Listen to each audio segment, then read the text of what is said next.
Lagi di taman ditemani oleh segelas kopi, bikin sendiri tadi. Oke guys, jadi kembali lagi bersama dengan gua Yedija di channel Anici Kreatif Media. Pada kesempatan kali ini gue itu mau bicara tentang rame-rame AI Ghibli yang belakangan ini memang lagi rame, dan ada beberapa orang yang minta gue buat ngebahas atau lebih tepatnya gimana sih pandangan gue terhadap AI Ghibli ini. Nah, ini gue akan membagi permasalahan itu sebenarnya jadi beberapa bagian. Yang pertama yang udah jelas, yang banyak diprotes oleh orang-orang itu adalah masalah etika. Gue nggak mau masuk ke masalah etika ini terlalu jauh. Nanti gue akan bahas tentunya sedikit. Tapi ya ini bisa jadi satu bab sendiri kalau kita bahas tentang etika.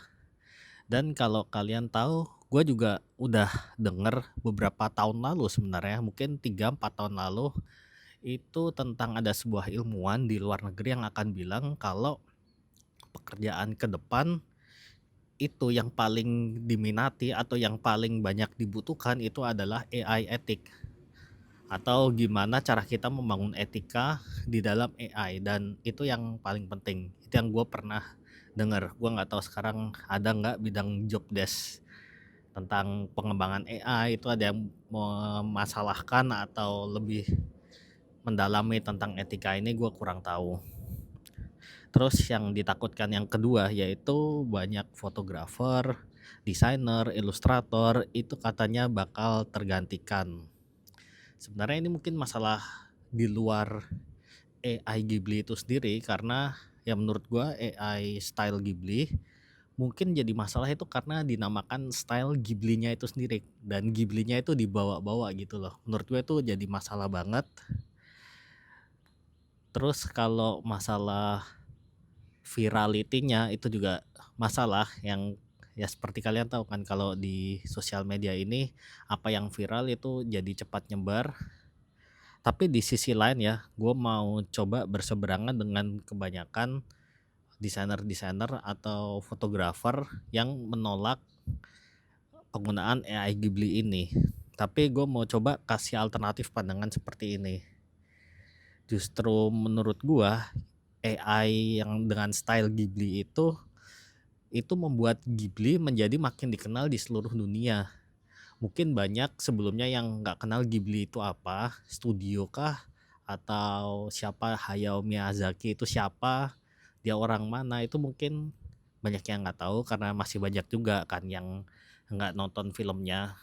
Masih lebih rame Disney lah, itu masih lebih mendunia gitu. Cuman kalau Ghibli kan enggak. Tapi ya mungkin sisi positifnya dengan adanya rame-rame AI dengan style Ghibli ini, itu membuat style ini itu makin banyak dikenal di seluruh dunia. Baik atau buruk, ya itu masalah etika lagi. Tentunya kalau buat kebanyakan orang pasti suka lah. Ya mungkin cuman buat have fun aja. Beberapa malah diduitin, yang gua tahu itu ada yang ngejual karyanya atau jasa pembuatan style gitu. Itu ya nggak masalah banget menurut gua. Cuman pembelinya juga yang bermasalah, itu pembelinya sih menurut gua. Kenapa pembelinya itu bermasalah? Karena kenapa sih nggak coba sendiri gitu? Oke, maunya praktis, maunya bayar gitu. Tapi kan nggak gitu juga caranya. Justru keasikan kita untuk mengulik tentang AI itu tuh menurut gue malah seharusnya jadi poin plus dibanding kita hanya menggunakan duit membayar orang untuk membuatkan kita AI. Tapi ya, oh ya tadi gue lupa bilang, dengan adanya style Ghibli yang makin mendunia ini, itu berarti mungkin si Hayao Miyazaki ini itu bisa tanda kutip setara lah dengan seniman-seniman lain yang stylenya itu sampai dicontoh di seluruh dunia seperti itu. Dan kemarin juga sempat ada masalah kan, katanya Ghibli ngasih surat buat mau somasi OpenAI, itu gua nggak tahu beritanya gimana kelanjutannya, tapi ada yang bilang juga suratnya itu sebenarnya palsu gitu, itu juga buatan AI gitu. Entahlah, gue nggak ngerti gimana, tapi gue nggak mendalami ke sana. Dan poin lagi, gue nggak ikut-ikutan ke sana. Yang pertama itu karena gue sendiri orangnya bukan termasuk orang yang FOMO-an, justru gue itu termasuk salah satu orang yang anti FOMO gitu. Jadi kalau misalkan nih lagi ada tren, semua orang lagi mencoba tren filter ini atau game ini atau apa itu, most likely gue nggak akan ikut gitu. Gue ngerti tapi gue nggak akan ikut gitu. Kayak ya nggak tahu ya, mungkin ini gengsi gue sendiri atau ini ego gue, tapi gue nggak suka ikut-ikutan yang viral seperti itu. Mungkin gue akan membuat ini nanti mungkin kalau udah nggak viral gitu, bisa jadi. Terus yang kedua, gue juga sebagai jiwa gue sendiri adalah seorang desainer, fotografer sih, cuman gue lulusan desainer, gue belajar desain grafis, dan gue bisa dibilang cukup lah seorang seniman gitu. Gue ngerti perasaannya ketika style tersebut itu dicontoh oleh atau disebarluaskan tanpa izinnya gitu. Nah itu mungkin bisa jadi masalah lain lagi. Jadi ya sebaiknya gue nggak usah ikut-ikutan. Toh nggak ada salahnya kan kalau gue nggak ikut-ikutan juga gitu.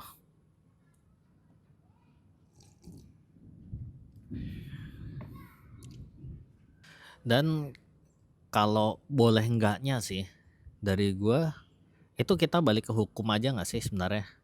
Gue nggak tahu style itu bisa dipatenin nggak sih? Ghibli pasti ada patennya. Dia punya IP, dia punya mungkin ada yang bisa dipatenin dari brandnya. Cuman kalau style, coba deh kalian yang tahu, mungkin kalian bisa komen di bawah. Sebenarnya style itu bisa dipatenin nggak sih? Misalkan nih, ini misalkan gue sebagai fotografer, gue motret style blurry tapi yang kameranya gue puter 360 kayak gitu. Bisa nggak sih dipatenin style itu? Atau gue bikin tone black and white atau tone seperti apa? Atau gue khusus memotret style cewek seperti itu kan, apa ya? Atau memotret makro atau apa, itu bisa nggak sih dipatenin style itu? Coba kalian tulis di bawah ya kalau kalian tahu, karena setahu gue style itu nggak bisa dipatenin. Jadi ya kita lihat aja, karena namanya juga perkembangan AI, dan Ghibli ini cuma salah satu bagian kecil aja sebenarnya dari AI secara keseluruhan. Dan OpenAI juga enggak pertama kali dia kena dispute dari Ghibli, dia udah berkali-kali kena kasus juga sebelumnya, masalah etika juga. Gua mau singgung ada beberapa poin penting. Ini ada 3 poin penting yang mau gua kasih tahu ke kalian. Terlepas dari segala ini bakal membunuh kita profesi sebagai fotografer, ilustrator atau enggak, atau boleh atau enggaknya, dan buat desainer juga, ilustrator, menurut gua kita itu nggak perlu banget buat tersinggung untuk orang lain gitu. Oke lah kalau misalkan si Hayao Miyazaki-nya atau pembuat ilustratornya asli itu dia tersinggung, itu sah banget menurut gua. Tapi buat gua sendiri, gua nggak berhak tersinggung buat dia. Dan inilah salah satu permasalahan yang sering banget terjadi di Indonesia gitu loh. Kita itu sering banget tersinggung buat orang lain gitu. Misalkan nih si siapa, ada teman kita dihina nih agamanya atau rasnya misalkan, let's say, kita ekstrim aja lah. Terus kisahnya itu di up di sosial media, pasti rame dong. Terus gue sendiri mungkin baca, mungkin marah, bisa jadi itu sangat manusiawi sekali kalau gue marah ketika gue baca teman gue dihina gitu. Tapi gue nggak perlu ngata-ngatain orang yang ngehina teman gue itu. Kenapa? Karena menurut gue ya kan itu urusan dia dan netizen gitu, bukan urusan gue gitu loh. Gue nggak perlu ikut-ikutan tersinggung buat orang lain. Mendingan energi yang tersinggung gue itu bisa gue salurin buat berkarya, atau waktunya itu bisa gue salurin buat bikin konten seperti ini. Itu akan lebih produktif menurut gue untuk bisa hidup gitu loh, dibanding kita tersinggung buat orang lain. Terus yang kedua, gue nggak mau jadi gatekeeper, dan gue juga menyarankan kalian, terutama nih buat para mungkin ada fotografer, desainer apa itu nggak perlu jadi gatekeeper. Itu apa sih maksudnya gatekeeper itu? Jadi semacam juri yang menentukan ini boleh, ini enggak, ini etis, ini enggak gitu loh.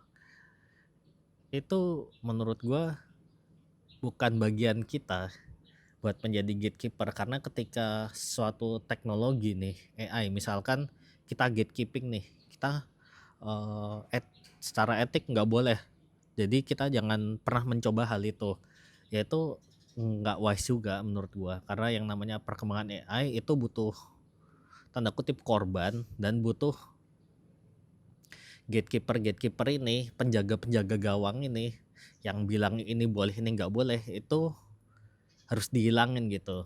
Nah, gue punya analogi, ini analogi ke oke, gue sebenarnya bisa ada dua sisi nih, bisa gue analogi dari sisi medis atau sisi fotografi, tapi gue akan pakai analogi sisi fotografi aja, anekdot lah mungkin. Let's say seperti ini. Dulu ketika film kamera berkembang, lalu muncullah digital, dari digital berpindah ke SLR lalu ke mirrorless, itu banyak banget orang yang nggak seneng sama perkembangan teknologi tersebut. Pasti dong ada yang bilang, ah digital nggak ada nyawa, kalau film itu ada nyawanya gitu fotonya. Ya orang-orang yang membatasi perkembangan teknologi itu yang gua sebut sebagai gatekeeper tadi.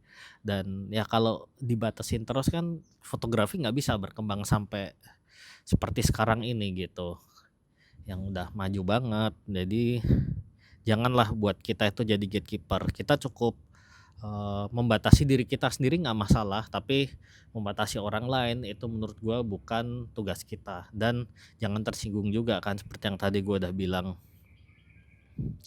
Lalu poin penting yang ketiga, gua juga nggak naif, karena gua juga pengguna AI, banyak AI yang gue gunakan.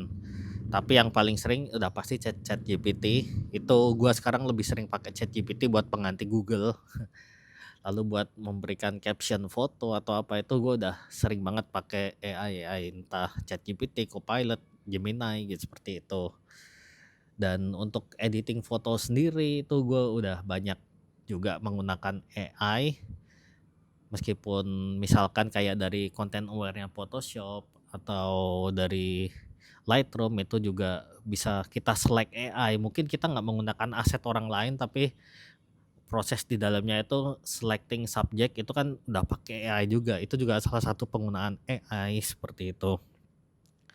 Jadi ya udahlah menurut gua, jadi kesimpulannya biarin aja kalau buat orang-orang yang mau pakai AI style Ghibli itu ya udah lah gitu, selama si Ghibli-nya sendiri juga atau studionya juga nggak tersinggung gitu, menurut gua nggak masalah. Tapi inget nih, tadi seperti gua udah singgung di awal, yang namanya etika itu tetap yang paling penting, karena etika itu ya sebuah norma kan, dan itu nggak tertulis. Coba kalian bayangin seperti ini deh, misalkan kalian ketemu nih sama beneran ilustrator yang udah profesional, atau dia at least dia pernah deh kerja di studio Ghibli, lalu kalian bilang ke mereka sombong gitu, misalkan gue bisa nih bikin style foto Ghibli, terus kita pakai software di depan dia, kayak ya itu etis nggak sih seperti itu?